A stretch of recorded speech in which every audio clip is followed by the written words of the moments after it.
All right, when you look at this, what do the Browns need to do to come away with a win against the Ravens? And Mary Kay and I agreed we think they're going to find a way to win. And I think the offense finally finds some things to click with. Yeah, I think that's ultimately what it's going to come down to. And I think you need a similar effort from your defense. Now, I don't know if they're going to get 4 interceptions again, but like we were just talking about, Lamar Jackson hasn't fully looked like himself in these recent weeks. So I do still think there's some opportunities for this defense to get takeaways on Sunday.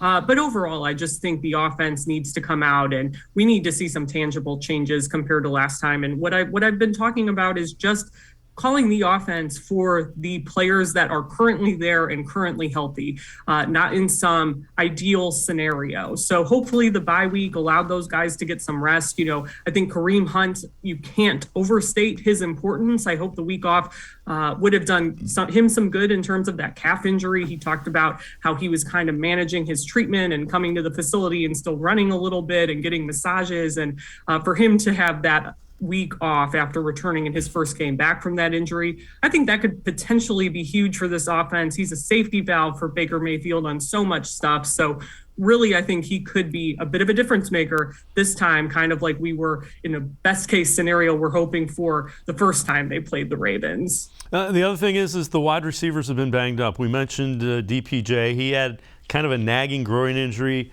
Jarvis Landry hasn't been himself all season because of that MCL sprain. Both of those guys should be a little bit better, if you will, too, thanks to the bye.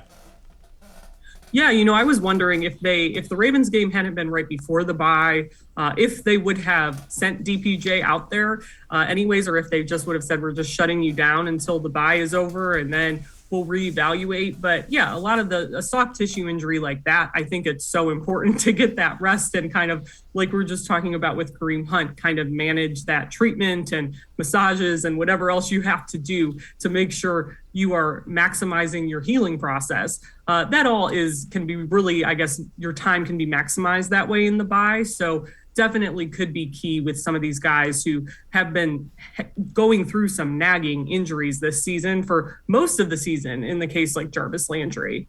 All right, before I let you go, do you think the Browns are able to come away with a much-needed win and draw to within one game of the Ravens? I do. I think it's really difficult to beat a team twice in 3 weeks. And I like the fact that the Browns are at home. I like the fact that they're coming off of this bye and the Ravens are coming off of this tight Steelers game from this past weekend. So I think my original score prediction from last week was like 21-17, 21-18 Browns before they played the Ravens 2 weeks ago. So I'm going to stick with that again and hope maybe I was just a bit early on that prediction last time. All right, Ashley Bastock, Browns beat reporter for the Plain Dealer and cleveland.com. As always, Ashley, appreciate the time and the insight. Thanks so much. Thanks. All right, Ashley Bastock, make sure you read her pages of the Plain Dealer as well as cleveland.com.